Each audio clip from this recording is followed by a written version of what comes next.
Ça va tout le monde? Ouais. Ça vous intéresse ça? Moyen? Bon, on va voir. Je vais essayer de faire vite, hein. Je sais pas si on aura un temps de questions-réponses à la fin parce que c'est assez long, donc va falloir que je me dépêche. C'est la première de la rentrée.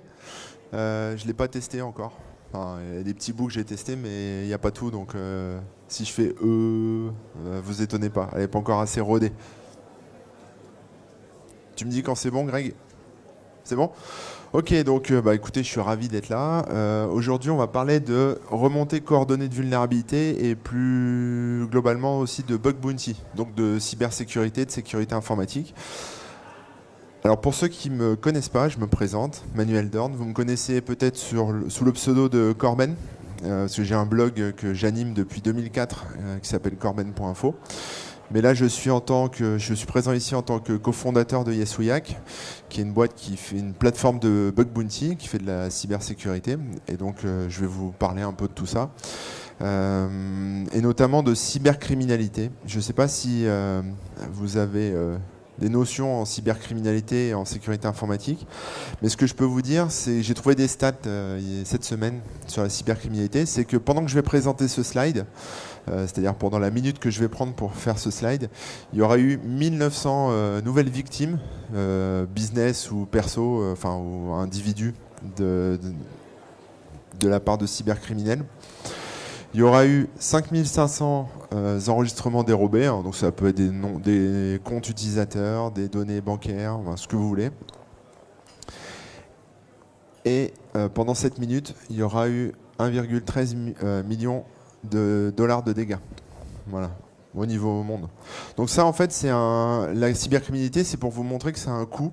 C'est un coût qui est à l'année est de 600 milliards de dollars. Donc c'est quand même un gros chiffre et ça augmente de 23% par an. Voilà, c'est pour donner un peu de contexte là-dessus. Il faut considérer en fait la cybercriminalité comme une taxe invisible qu'on paierait tous, les entreprises comme les particuliers, qui serait aux alentours de 14%. C'est une taxe qui serait liée à l'économie numérique, aux activités en ligne, voilà, qu'on paierait tous de 14% par an. Passer à la caisse. Quand on parle de cybercriminalité, c'est assez large. C'est-à-dire qu'il y a beaucoup de choses. Hein. Ça englobe pas mal de trucs. Donc je vous ai fait une petite liste des types d'attaques.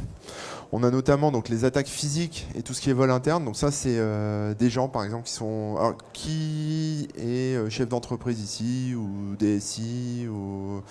Voilà, ok, un seul. Et les autres, vous êtes tous indépendants? Non? Ok. Salariés? Ouais, ok. Donc en entreprise, il y a parfois des gens qui sont mal intentionnés, donc soit des externes qui vont venir, qui vont dégrader volontairement le matériel ou le voler, ou attaquer, enfin capter des données depuis l'intérieur. Donc ça, c'est des attaques internes. Il y a aussi tout ce qui est vol d'appareils mobiles, hein, sur vos appareils, vos téléphones mobiles ou vos tablettes. Vous avez aussi des données sensibles. Donc si vous faites voler votre téléphone, en même temps vous faites voler vos données. Donc ça, c'est un type d'attaque, hein, c'est aussi de la cybercriminalité. Tout ce qui est déni de service, c'est-à-dire du bombardement de serveurs avec des requêtes très très nombreuses qui vont pas détruire des données, mais qui vont paralyser des serveurs, ça va empêcher les gens de s'y connecter, ça va rendre indispo les machines.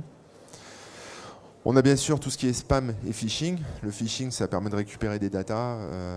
Voilà, vous rentrez des données sur un faux site de banque et puis en fait, c'était pas vraiment le site de votre banque.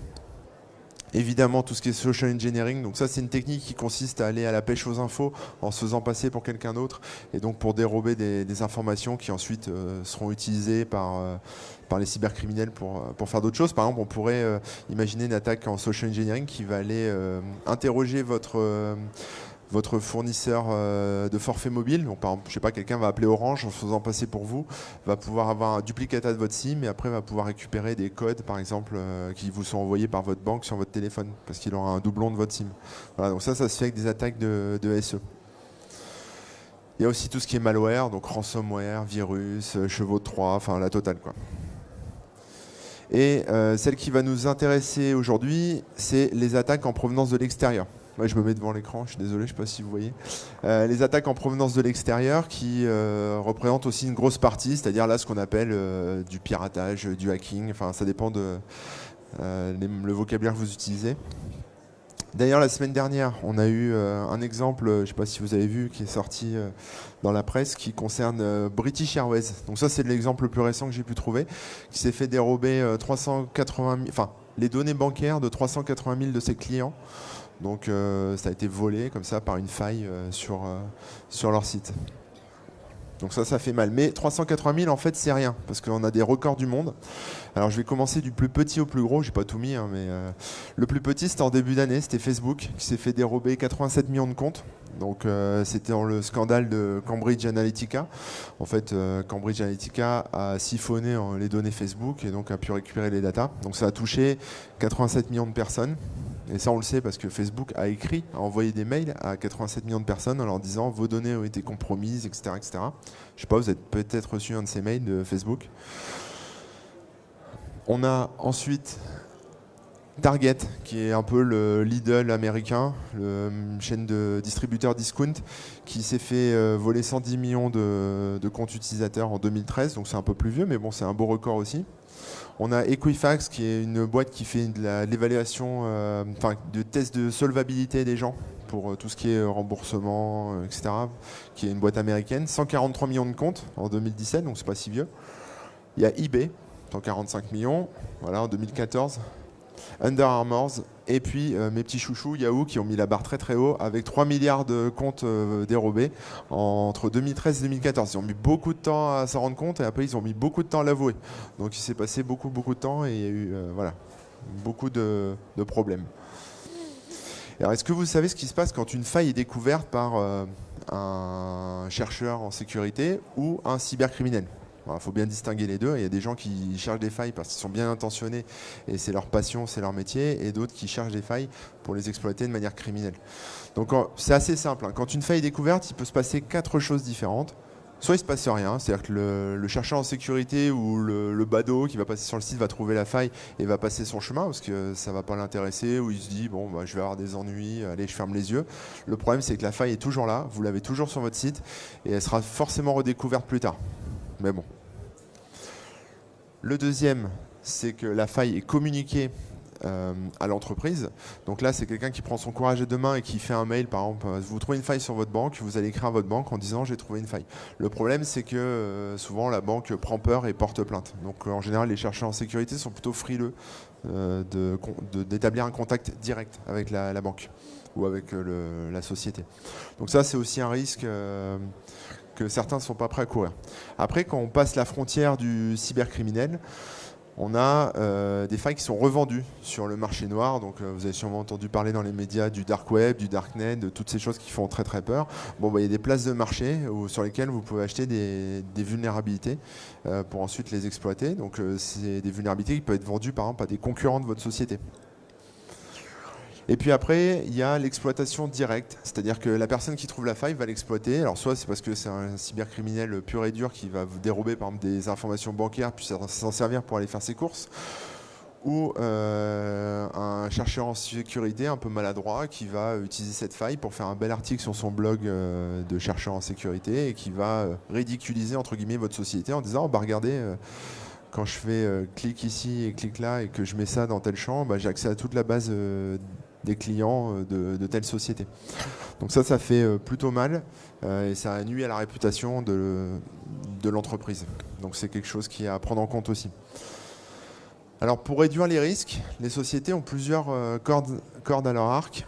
Ça c'est les méthodes classiques. Alors je n'ai pas tout mis, mais bon voilà, c'est les principales. Il y a ce qui s'appelle des scanners de vulnérabilité, qui sont des outils qui permettent de chercher les failles les plus courantes, qui sont les failles les plus connues, ou en tout cas qui sont connues, pour voir s'il n'y a pas des choses sur les serveurs ou sur les sites ou les applications. Il y a bien sûr la possibilité de faire des audits de code. Donc c'est-à-dire on fournit le code de son appli ou de son site à des gens qui vont le scruter, chercher des vulnérabilités à l'intérieur, ou alors faire des tests plus en black box, donc des tests de pénétration pour voir justement s'il n'y a pas des failles, alors soit depuis l'extérieur, soit en interne dans la société. Voilà, ça peut se faire de deux manières. Donc ça, c'est des boîtes d'audit qui font ça, ça coûte assez cher. Mais bon, c'est ce qui se fait le plus, en tout cas pour détecter d'éventuelles failles dans les outils. Et ça, c'est plus une partie préventive. D'ailleurs, je fais un petit workshop là, demain là-dessus.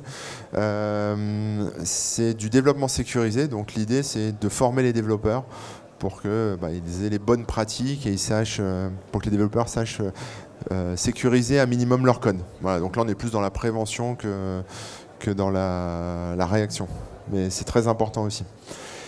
Et il y a une nouvelle option qui s'offre à vous tous, qui s'appelle faire confiance à la communauté des experts en sécurité.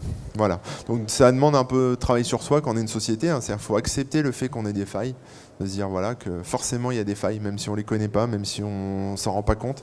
Il y en a, c'est sûr. Parce que l'erreur est humaine et jusqu'à preuve du contraire, ce sont les hommes qui font, les hommes et les femmes, hein, hommes avec un grand H, qui produisent le code, qui gèrent la technologie. Donc forcément, il y a des erreurs humaines. Et ces erreurs humaines sont détectées par des chercheurs en sécurité. Et ces chercheurs en sécurité, jusqu'à présent, ce sont toujours eux qui ont fait le pas en fait, vers les entreprises ou vers les institutions pour indiquer qu'il y avait des failles. Donc ils ont des moyens d'alerte. Donc là, c'est les moyens d'alerte qu'ils avaient jusqu'à présent, qui sont des moyens historiques en fait. Hein. C'est depuis toujours, quand un chercheur en sécurité trouve une faille, il peut établir un contact direct. Mais ce que je disais tout à l'heure, c'est que c'est risqué. Hein. C'est-à-dire voilà, il va faire un petit mail en disant j'ai trouvé une faille, voici comment ça marche, etc. Il peut passer par un CERT. Un CERT, c'est un organisme, c'est Computer Emergency Response Team, donc un organisme qui est accrédité, qui est certifié pour traiter des vulnérabilités, faire des rapports et puis communiquer avec les entités impactées. Donc ça permet de faire un peu de tampon entre le chercheur en sécurité et la société qui est impactée. Il y a les concours. Alors ça, c'est quelque chose qui existe depuis 2002, 2003 aux États-Unis beaucoup. Les plus connus sont ZDI Initiative et Pwn2Own. Donc là, c'est des concours de hackers. Donc l'idée, c'est assez simple. Hein, souvent, ça porte sur des produits tiers. C'est-à-dire que par exemple, Pwn2Own va porter sur des navigateurs, donc Chrome, Firefox, Edge, ou sur des OS, la dernière version de Windows ou de Mac, etc. Et là, donc, les chercheurs vont se réunir pendant une semaine, vont chercher des failles, et puis il y en a un qui va gagner un prix à la fin, etc. Et donc pendant ce temps-là, c'est assez riche. Mais ça, c'est cadré, c'est-à-dire c'est dans un événement qui a une durée limitée. Après les concours, il y a aussi tout ce qui s'appelle Full Disclosure et Responsible Disclosure. Donc ça, c'est une méthode qui est déjà un peu ancienne, où l'idée, c'est qu'un chercheur en sécurité qui trouve une faille va contacter la société, va lui dire voilà, j'ai trouvé une faille, et en gros tu as 15 jours pour la corriger parce qu'après je vais tout expliquer sur mon blog ou je vais faire une conf ou je vais tout raconter.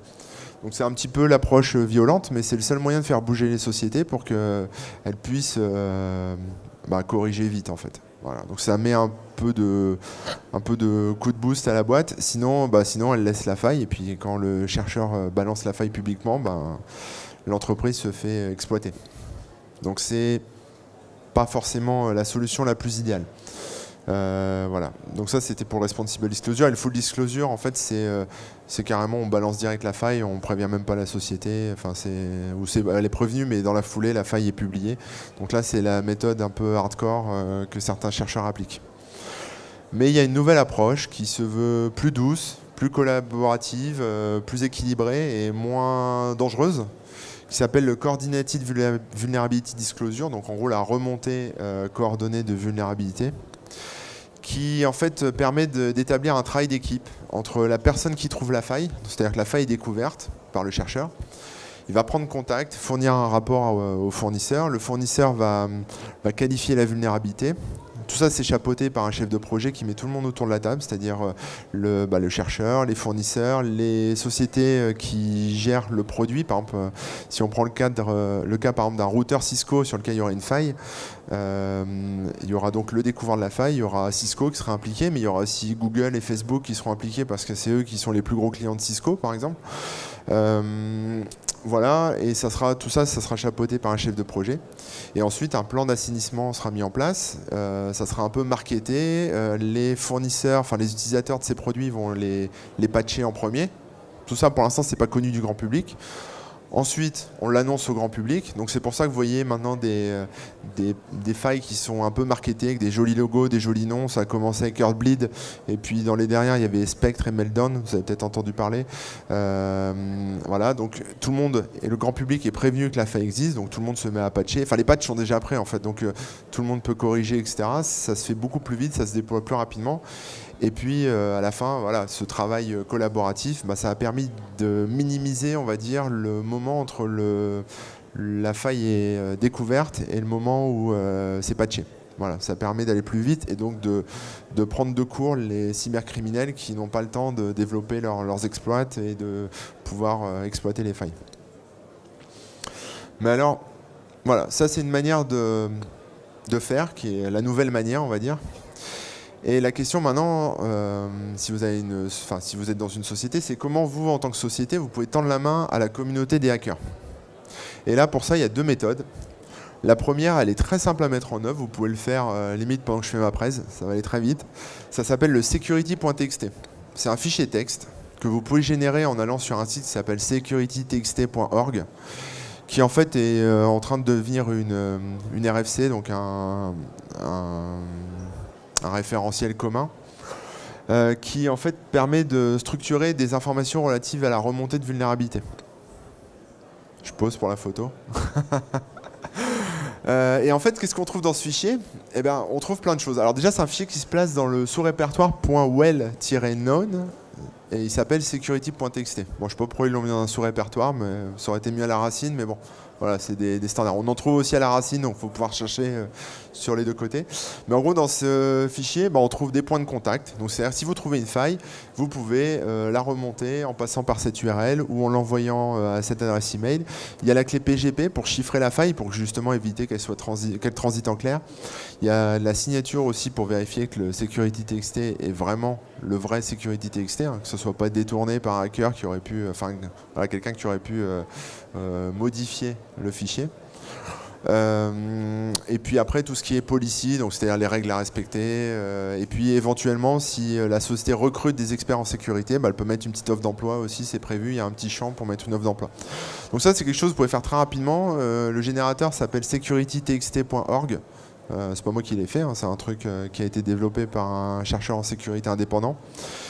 Et voilà, c'est dommage de s'en priver parce que ça permet justement de tendre la main à toute cette communauté d'experts en leur disant, vous voyez, j'ai pas peur que vous me remontiez une faille, il n'y a pas de risque. Et au moins, ils ont un point de contact, ça évite que la faille vous soit balancée via Twitter ou par mail ou envoyée à n'importe qui dans la société. Au moins, là, il y a un canal qui est établi, il y a un message qui est clair, qui est envoyé, il y a des règles, il y a des choses comme ça. Et la deuxième méthode, elle est, c'est celle qui est chère à mon cœur. Elle est encore plus intéressante que le security.txt, ça s'appelle le bug bounty. Alors le bug bounty, c'est issu du monde de l'open source, c'est Netscape qui a inventé ça, parce qu'en 95, Netscape avait Netscape Navigator 2.0 bêta, et ils se tiraient la bourre avec Internet Explorer, et ils voulaient un navigateur qui soit le plus sécurisé possible. Donc ils ont mis en place, toujours dans leur respect des concepts de l'open source, de la communauté, etc. Ils ont mis en place des récompenses pour pour récompenser les gens qui trouveraient des failles dans le navigateur. Donc c'est la première fois qu'un bug bounty a été initié. Il ne s'est plus rien passé après pendant des années, jusqu'à ce que Mozilla remette le couvert en 2004. Donc Mozilla, qui est l'enfant de Netscape, remette le couvert en 2004 avec un autre bug bounty. Et là, ça a pris. Voilà. Donc en gros, le concept du bug bounty, comme je le disais, c'est simple. C'est un chercheur en sécurité trouve une faille sur un service ou un outil ou ce que vous voulez et récompenser, communique cette faille et récompenser. Voilà, touche une récompense. Donc ça s'est transmis de l'open source aux sociétés. Ça a d'abord été adopté par les grosses boîtes du web. Donc là, j'ai un petit schéma d'adoption.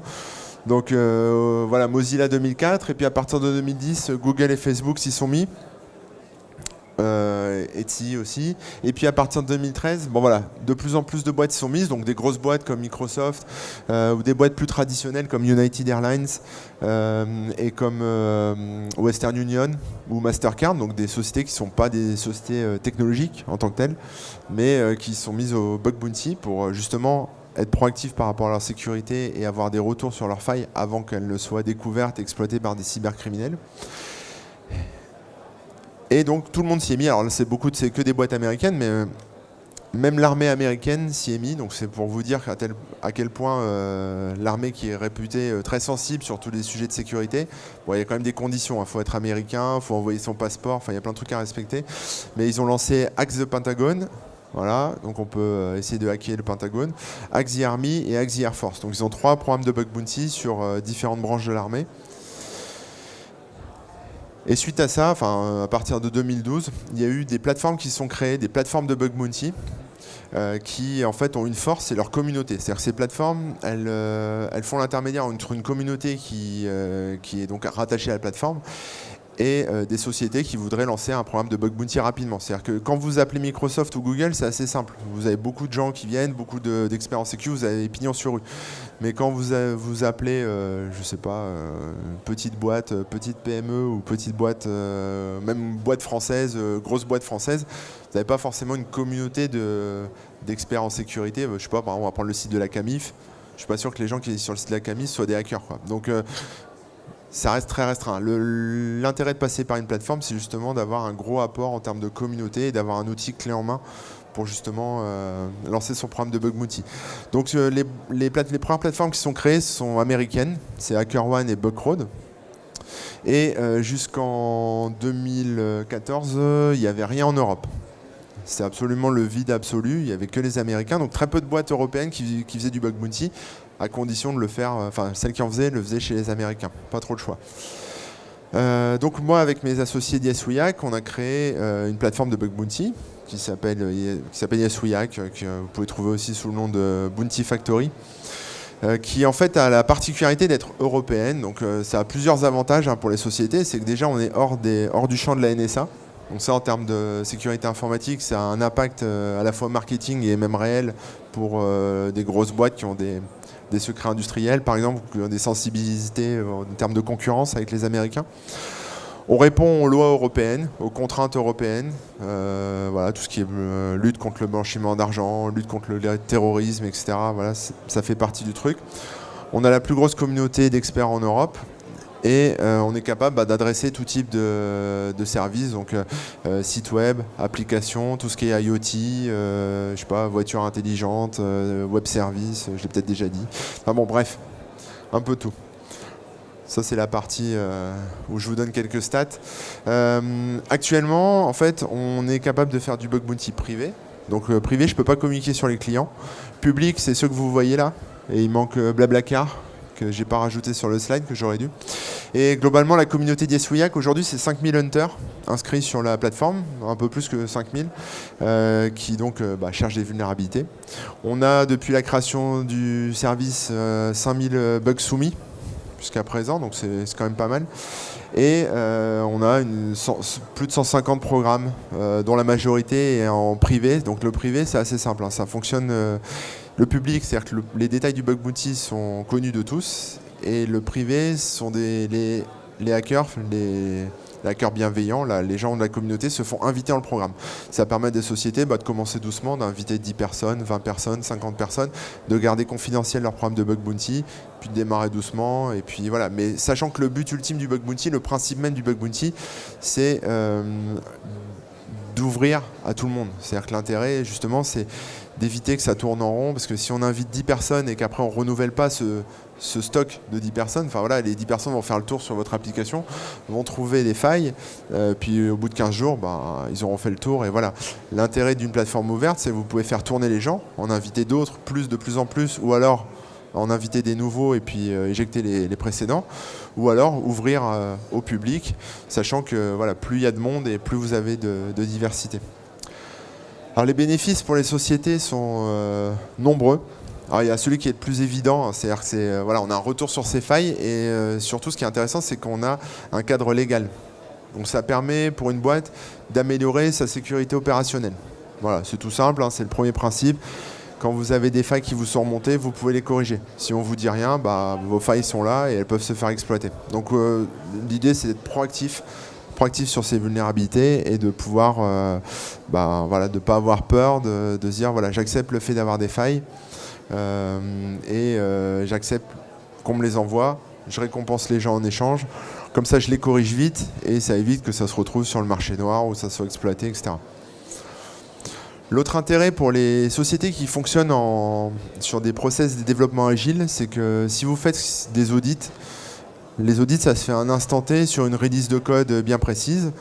Mais si vous développez tout le temps des nouvelles choses, mettez en ligne des nouvelles fonctionnalités, à l'instant où vous poussez un nouveau truc sur le service, l'audit est plus valable parce que mécaniquement, il y a des nouvelles failles qui peuvent être introduites, il y a des nouvelles choses, des nouveaux paramètres qui entrent en jeu.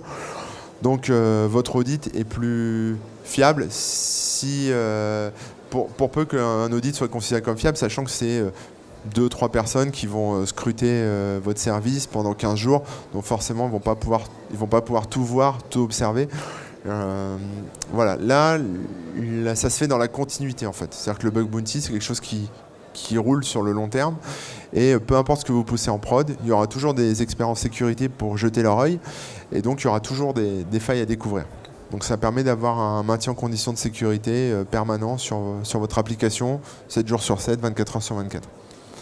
L'intérêt du bug bounty, comme je le disais, c'est la diversité des approches de test.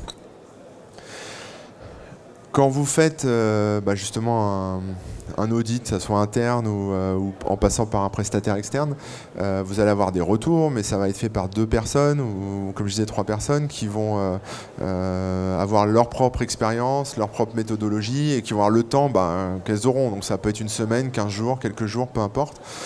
Et forcément, c'est limité. Ils ne peuvent pas tout voir, ils n'ont pas forcément connaissance de tous les types d'approches possible. Là, avec le bug bounty, sur une communauté ouverte comme la nôtre, ou comme celle des Américains, l'intérêt, c'est qu'on a beaucoup de monde qui ont tous des visions différentes des choses. Certains vont avoir des visions techniques, c'est-à-dire des capacités techniques à détecter des failles. D'autres vont plutôt avoir des compétences métiers pour trouver des failles, par exemple parce qu'ils travaillent dans le secteur de l'aérien et le service qu'ils vont tester, c'est le service aérien et ils connaissent un peu le fonctionnement en fait derrière du métier, et donc pouvoir exploiter des vulnérabilités qui n'auraient pas forcément été trouvées par des techniciens qui sont plus dans le code et plus sur des approches de sécurité dure. Il y a la culture aussi qui rentre en jeu parce que c'est une communauté, donc elle vient du monde entier. Nous on a 70% d'Européens, mais il y a aussi des gens qui viennent d'Inde, des Américains, des Russes, des gens qui sont sur le continent africain, etc. Donc il y a une diversité qui est assez riche, et l'avantage de passer du bug bounty privé, c'est-à-dire limité en nombre de personnes, à un bug bounty public, où là c'est vraiment une main tendue que la société offre aux experts en sécurité qui trouvent des failles, c'est qu'un bug bounty public, ça apporte 4 fois plus de résultats, 4 fois plus de retours de failles. Donc il y a aussi un gap là-dessus. C'est-à-dire quand vous passez en privé, c'est bien, mais si vous en voulez encore plus, le fait de passer en public, ça donne encore plus de retours en fait sur les failles. Donc moins de risques, vous réduisez encore le risque. L'autre intérêt, c'est que vous contrôlez le budget. Parce que verser des récompenses, c'est bien, mais il faut pouvoir les plafonner. Parce que sinon, après, si vous avez beaucoup de failles parce que vous avez négligé votre code, l'argent peut filer très vite. Là, l'idée sur les plateformes de bug bounty, alors pas que la mienne, mais même chez toutes les plateformes bug bounty, ça marche pareil. C'est-à-dire que vous avez un wallet, un portefeuille électronique sur lequel vous créditez une enveloppe. Bon, peu importe, ça peut être 3 000 euros, 20 000 euros, il y en a qui créditent 100 000 euros. Et ensuite, vous fixez vous-même le montant des récompenses. Donc, il y a des grilles que vous pouvez établir en tant que société en disant, voilà, si une faille n'est pas critique, je vais rémunérer 100 euros, par exemple. Et puis, si une faille est critique, je peux monter à 5, 10 000 euros. On a des clients qui payent jusqu'à 15 000 euros pour une faille critique. Mais alors ça peut paraître beaucoup, mais quand on met ça dans la balance avec un vrai risque qui peut entacher à la fois, qui va engendrer des coûts en termes techniques pour pouvoir patcher le système, pour pouvoir corriger les problèmes, qui va engendrer un coût en termes de réputation, de communication, etc. Finalement, c'est rien, quoi. C'est pas si cher que ça. Voilà, vaut mieux lâcher 15 000 euros maintenant pour éviter que sa base de données client fuite et qu'on se retrouve à ramer et puis à avoir une mauvaise image dans la presse, que de lâcher, 50 000 ou 100 000 euros en communication, en coupons de réduc, en excuses, en tout ce que vous voulez, ou en technique, en racheter des nouveaux serveurs ou changer des choses. Voilà. Et bien sûr, quand il n'y a plus d'argent dans le portefeuille électronique, vous pouvez mettre en pause le programme de bug bounty. Enfin, il se met en pause tout seul, il est suspendu. L'autre intérêt de faire un programme de bug bounty, c'est de faire la promo. Alors ça, c'est dans les cas où il est public. C'est-à-dire que l'idée, c'est de dire, c'est un argument marketing en fait, que ce soit pour vos clients, pour vos investisseurs, pour les partenaires, etc. De leur dire, voilà, moi là j'ai ça comme système de sécurité et en plus je fais du bug bounty, donc dormez tranquille, le site est testé H24, 7 jours sur 7. On a nos clients OVH qui font ça souvent, ils font des confs un peu partout. Où, voilà, comme ils ont des critères de sécurité à respecter et il faut qu'ils arrivent à convaincre leurs partenaires et leurs clients que leur sécurité est bonne, bah, ils mettent en place des normes ISO, des certifications, des choses comme ça. Et en plus, bah, ils parlent de leur programme de bug bounty qui leur permet d'avoir encore en plus un outil de plus en fait, dans leur arsenal défensif. Je parlais tout à l'heure du cycle de vie d'un programme de bug bounty. Alors, contrairement aux idées reçues, si vous lancez un programme de bug bounty, il ne va pas s'essouffler. Alors, si vous invitez 10 personnes dedans et que ça s'arrête là, oui, au bout d'un moment, votre programme de bug bounty, il ne sert plus à rien. Mais si vous êtes sur une communauté ouverte, avec du monde, il y aura tout le temps des gens qui vont passer. Alors, c'est-à-dire qu'il y en a qui vont passer et qui ne vont plus jamais y remettre les pieds. Il y en a qui vont venir tous les jours. Il y en a qui vont venir, puis après, ils se reconnecteront, ils rechercheront des failles 6 mois plus tard, mais il y a un turnover, ça roule, et donc il y a toujours des failles. Là, la courbe que vous voyez, le graphe que vous voyez, c'est celui du programme de bug bounty de GitHub. Donc à son lancement, on voit il y a un peu plus de 3 les petites courbes là, ça représente c'est toutes les 6 semaines en fait. Un bloc c'est 3 semaines. Donc en gros les premières 3 semaines, il y a eu 300 soumissions. Donc c'est assez énorme. C'est-à-dire qu'il y a beaucoup de gens qui sont sur GitHub, il y a beaucoup de chercheurs en sécurité. La plupart de nos clients n'ont pas ça. Ça commence plus doucement que ça. Et puis après, ça descend. C'est-à-dire qu'il y a moins de failles qui ont été découvertes. Mais il y en a toujours en fait. Après, ça devient constant. C'est-à-dire que là, on est aux alentours de 20 ou 30 failles toutes les 3 semaines. Voilà. 20 ou 30 failles par mois à peu près. Donc, et ça c'est normal. C'est-à-dire que c'est des failles qui sont soit qui n'ont pas encore été découvertes et qui sont par des nouvelles personnes qui arrivent sur le programme et qui le découvrent, soit qui ont été introduites dans des nouvelles releases, dans du nouveau code, etc. Donc c'est pour ça que c'est intéressant de le laisser courir sur le long terme et d'avoir ce roulement en termes de communauté. Donc ça, c'était pour la partie sur les entreprises. Je ne sais pas si ça vous a intéressé. Maintenant, si vous voulez vous mettre au bug bounty pour arrondir vos fins de mois, il y a beaucoup d'avantages aussi en tant qu'expert en sécurité à se mettre au bug bounty. Vous n'êtes pas obligé non plus d'être des super techniciens. Il suffit juste d'être curieux, de savoir gratter un peu, de fouiller. Alors après, c'est en fonction du temps, etc. Mais ça permet aux experts en sécurité de mettre en avant leurs compétences, que la plupart, beaucoup font des conférences, ont des blogs, communiquent dessus, etc. Donc quand ils font du programme de bug bounty, ils trouvent des failles et après ils peuvent expliquer comment ils ont fait. Alors en accord bien sûr avec la société, toujours en respectant le concept de remontée coordonnée de vulnérabilité, mais ça permet de montrer leurs nouvelles découvertes et de faire la promo de leurs compétences. Évidemment, si vous cherchez du boulot ou des missions, ça peut permettre d'avoir un petit bonus par rapport à des boîtes qui pourraient éventuellement vous recruter ou vous confier une mission. Donc pour trouver du boulot, ça peut être pas mal aussi de se mettre en avant là-dessus. Voilà, je suis expert en sécurité et en plus je fais du bug bounty, donc vous voyez, j'ai des vraies compétences et vous pouvez me trouver dans le classement. Je suis positionné, je parle pas de moi, mais potentiellement vous êtes positionné en 20e sur un classement de 5000 hunters, donc on peut considérer que vous êtes très bon. Et donc la société aura tendance à plus vous faire confiance que quelqu'un qui n'a pas forcément qui a qu'un CV. Évidemment, il y a l'aspect récompense.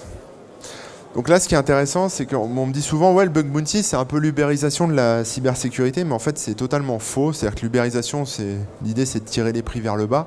Chez YesWeHack, en 2017, on était à une moyenne de 320 € par récompense. C'est une moyenne. Et là, depuis le début de l'année, on est passé à 400 €. Donc, c'est-à-dire que les récompenses augmentent. Elles augmentent de manière assez simple. C'est-à-dire que c'est un facteur d'attractivité, donc pour attirer des talents, pour attirer des gens qui vont chercher des failles, il faut proposer des récompenses plus élevées, il faut mettre un peu de valeur et donner envie sur son programme de bug bounty. Donc les sociétés ont tendance à augmenter le montant des récompenses parce qu'elles y prennent goût en fait. Et ça permet aussi aux boîtes de créer leur propre communauté C'est-à-dire que par exemple sur le programme de Bug Bounty d'OVH, il y a des experts en sécurité qui se sont un peu spécialisés sur les outils OVH et qui surveillent ça de plus près qu'un autre programme de Bug Bounty comme celui de Quant par exemple. Et qui sont plus aguerris sur les outils OVH, ils ont l'habitude, ils le pratiquent beaucoup et c'est un peu leur programme de Bug Bounty préféré, quoi. Donc ça permet aux sociétés de se constituer aussi des micro-communautés en fonction de ce qu'elles proposent en termes de rémunération ou de périmètre. Évidemment, quand on fait partie du milieu de la cybersécurité et notamment des experts en sécurité, des chercheurs de failles, on aime bien échanger avec les autres, hein. C'est une communauté, donc ça nous permet de rentrer un peu dans le cercle des experts, de se faire reconnaître par ses pairs, donc c'est pas désagréable. Évidemment, quand le but du jeu aussi, c'est de gratter, de trouver des nouvelles choses, ça permet de monter en compétences avec des nouvelles... d'exercer à la fois sa passion ou son métier en étant protégé au niveau légal, hein, ça c'est important aussi, dans le respect des règles, parce que le programme de Bug Bounty, c'est ça qui fait foi. Un programme de Bug Bounty, en gros, c'est un fichier texte, c'est des règles qui sont écrites sur une page web, qui disent vous avez le droit de faire ça, vous n'avez pas le droit de faire ça, tel type de faille m'intéresse, tel type de faille m'intéresse pas, le montant des récompenses, ça sera entre X euros et X euros. Ce qui m'intéresse plus, c'est si vous trouvez des failles qui concernent les données bancaires ou les données utilisateurs. Tel type de faille, je la connais déjà, donc c'est pas la peine de me la remonter. Enfin voilà, c'est un peu les règles du jeu en fait, et c'est ça qui fait foi. Et c'est ces règles-là qu'il faut respecter. Les chercheurs en sécurité jouent le jeu, hein, parce qu'ils veulent leur récompense, ils veulent rester dans le classement, ils veulent continuer à exercer leur passion dans le respect des règles et en étant tranquille, dans le cadre du Bug Bounty. Et donc c'est ce que leur permet de faire les plateformes. Bien sûr, se challenger, je vous passe tout le blabla, hein, mais y a un côté un peu compète avec le classement qui fait que, comme les gens veulent être invités dans des programmes privés, il faut monter dans le classement. Donc ils cherchent des nouvelles choses, ça gratte pas mal pour essayer de trouver des failles et pouvoir évoluer dans le classement. Donc il y a un côté challenge qui est assez intéressant. Donc ça, c'était les deux méthodes, hein, Security TXT et puis CVD. Pour montrer ce que vous pouvez mettre en place dans vos sociétés pour justement avoir des retours sur vos failles. Voilà. Et parfois, il arrive, ça vous est peut-être déjà arrivé, de trouver des failles. Il y a des failles sur des sites, mais il n'y a ni Security TXT, ni Bug Bounty. Il n'y a même pas une boîte mail pour écrire un admin système ou quoi que ce soit. On ne sait pas quoi faire de ça. On a trouvé un accès... qui donne tous les comptes bancaires, ou enfin tous les numéros de carte bleue ou les datas, etc., permettent d'extraire des infos. Et alors qu'est-ce qu'il faut faire quand on trouve une vulnérabilité mais qu'on ne sait pas à qui s'adresser et qu'on n'a pas envie de prendre contact directement avec la boîte? En France, on a la chance d'avoir une loi, c'est la loi pour la République numérique. Alors, je vous passe les numéros, mais elle date de 2016, qui en fait protège les lanceurs d'alerte. Voilà, on est le seul pays avec les Pays-Bas en Europe à proposer ça. Ce que propose l'ANSSI, en fait, c'est de dire que si vous trouvez une faille, vous pouvez l'envoyer à l'ANSSI, donc il y a une boîte mail, mais il y a aussi une adresse postale. Donc si vous voulez écrire avec un stylo et du papier, c'est possible. Vous communiquez la faille à l'ANSSI et eux sont censés conserver votre anonymat et ensuite faire leur boulot de CERT, hein, c'est-à-dire d'alerter le service impacté. Mais la vérité, c'est que les chercheurs en sécurité sont plutôt frileux, toujours quand il s'agit d'organismes administratifs ou étatiques. Donc nous, on a mis en place une plateforme qui est non-profit, hein, il n'y a pas de récompense, il n'y a pas d'argent, on ne gagne rien, etc., mais qui s'appelle Zero Disclose, qui en fait est un peu comme ces sites, je ne sais pas si vous avez déjà vu ça, mais ces services qui permettent à des lanceurs d'alerte de balancer des documents aux journalistes de manière anonyme, etc., pour faire des LuxLeaks ou des Panama Papers ou ce que vous voulez. Voilà, c'est un peu le même concept, sauf que ce n'est pas des données financières qui vont être balancées, mais c'est des vulnérabilités qui vont être chiffré directement depuis le navigateur de la personne qui a trouvé la faille et envoyé directement au CERT qui aura été choisi dans la liste. Donc on a le CERT-FR, on a plein de CERT qui sont habilités à traiter ce genre de faille. Et ça permet de faire son devoir de citoyen, c'est-à-dire de remonter une vulnérabilité sans être inquiété, parce que le service, vous n'êtes pas obligé de laisser vos coordonnées. Vous pouvez y accéder via Tor, qui est un système qui permet de rebondir d'ordinateur en ordinateur pour rester anonyme. Donc de le faire de manière anonyme et en étant protégé. Et voilà, donc ça, n'hésitez pas, hein, si un jour vous trouvez une faille de sécurité ou si quelqu'un vous remonte une faille et que vous ne savez pas quoi en faire et que c'est un peu dangereux, ça permet de faire son devoir de citoyen, d'aider à sécuriser la planète, contrairement à ce que dit mon t-shirt. Et voilà. Et j'ai terminé. Si vous voulez me retrouver, c'est assez simple. Vous pouvez aller sur le blog corben.info, yesouillac.com. Alors ça, c'est le mail de contact général, donc contact@yesouillac. Et j'ai pas mis ma boîte perso, mais bon, ma boîte perso, c'est m.dorn@yesouillac.com. Mais bon, après, vous pouvez la trouver partout en ligne. Voilà. Donc n'hésitez pas. Et du coup, on a à peu près 15 minutes de questions. Je pense que c'est pas mal. Merci.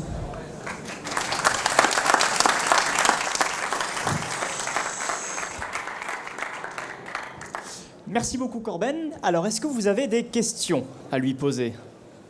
C'est toujours la première qui est la plus difficile. Hein. Ouais. Oui, monsieur. Alors, parlez bien dans le micro et présentez-vous, s'il vous plaît. Alors, comme ça, c'est bon? Ouais. Bonjour, moi je m'appelle Romain Rosé, je suis créateur de Ergocine, une société de services informatiques spécialisée dans le logiciel libre. J'ai un petit cas pratique, une question sur un cas pratique. Imaginons une plateforme de développement avec de l'intégration continue, donc des tests automatiques, plateforme de dev, plateforme de pré-prod. Est-ce que c'est pensable de mettre en place un programme de bug bounty sur, imaginons, la plateforme de pré-prod? Donc on a le développement qui se fait, les développeurs qui passent en pré-prod leur version, et là-dessus peut-être une liste d'experts qui sont notifiés et qui peuvent chasser les bugs là-dessus. Un programme de bug bounty, ça peut se faire sur de la pré-prod, la plateforme de test, enfin tout ce qu'on veut, du moment que les gens ont accès. Donc quand c'est en privé, par exemple, on peut fournir des identifiants pour accéder à un site ou un service qui n'est pas accessible depuis l'extérieur, enfin qui n'est pas accessible en tout cas publiquement. Donc oui, c'est possible. On peut mettre en place un VPN aussi, qui donne accès à des choses qui ne seraient pas forcément accessibles directement depuis Internet. Donc oui, et un truc que j'ai pas mentionné aussi, qui pourrait peut-être vous intéresser, c'est que chez yesouillac, on soutient les projets libres et open source, et on fait du bug bounty gratuit pour des services open source, donc je peux pas les nommer, mais bon voilà, on aide aussi les ONG comme Reporters sans frontières à se sécuriser gratuitement.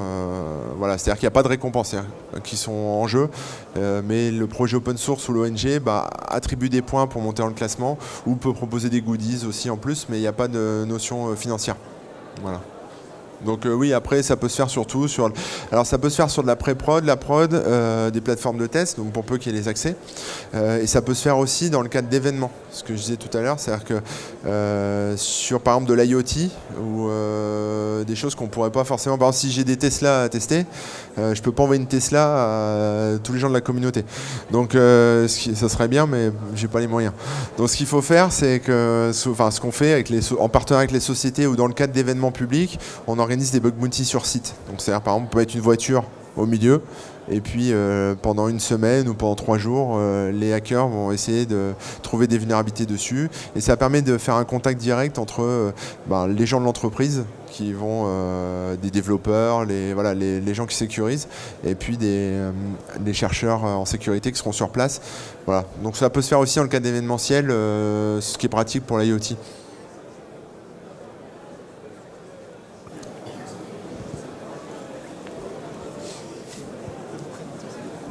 Oui, bonjour, je suis Salim Gasmi et je travaille chez un hébergeur.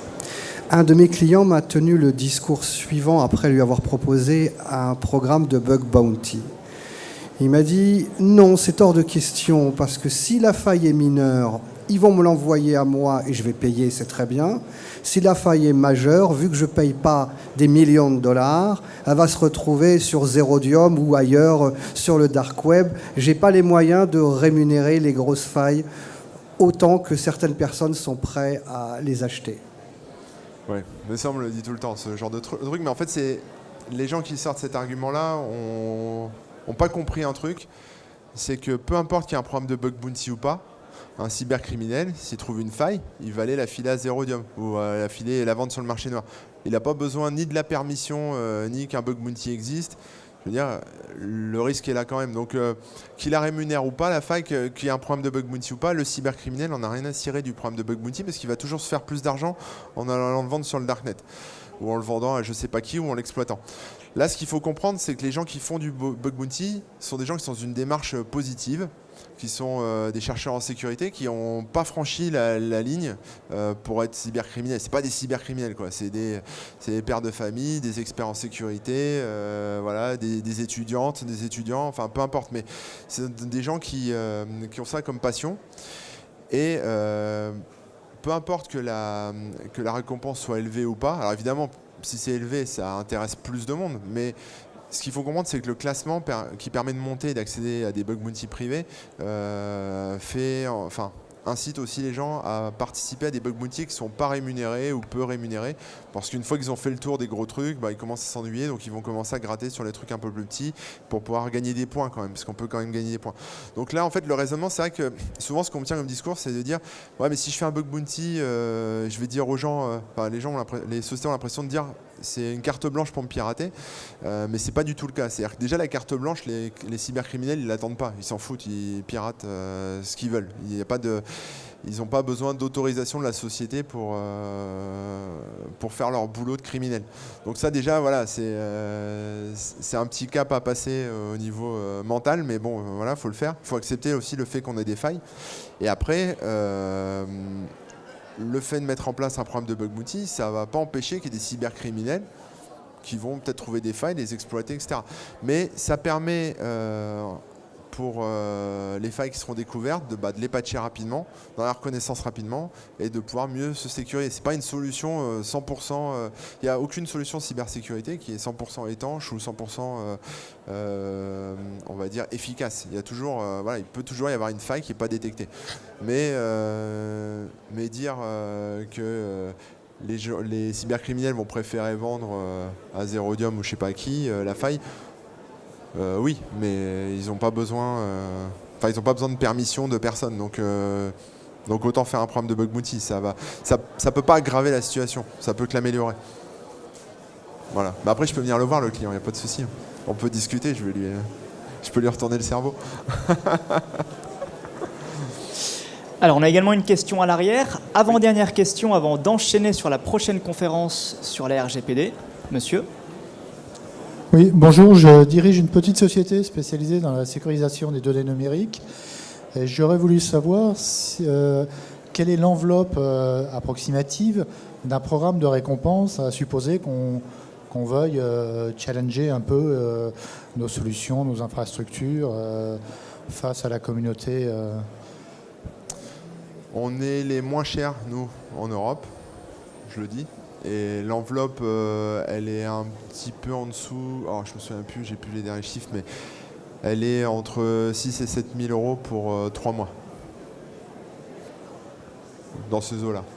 Voilà, après, ça dépend des cas, mais en gros, voilà, tout inclus. C'est-à-dire l'accès à la plateforme, le minimum de récompenses possible, etc. Donc ça commence à partir de ces tarifs-là. Voilà. On ne peut pas commencer un bug bounty avec 100 balles par mois. Il y a quand même une petite enveloppe à mettre parce qu'il y a plein de frais, il y a des frais en termes d'utilisation de plateforme, mais il y a aussi après une enveloppe minimum de récompenses qui peut ensuite être attribuée au hunter, et ça peut pas être des sommes trop petites, parce que sinon le bug bounty, la première faille ou 2-3 failles et après c'est terminé, on le ferme, quoi. Enfin, il y a pas de... Donc il vaut mieux, ce qu'il faut comprendre, c'est que en gros, pour l'équivalent, pour le tarif d'un audit qui va durer une semaine, avec un bon cabinet qui facture cher, vous pouvez faire 1 an de bug bounty. En gros, voilà. C'est des échelles. Merci beaucoup. On va passer à la toute dernière question avant la prochaine conférence. Qui est également intéressé par poser une question? Donc tout est clair pour vous? Super. Merci beaucoup.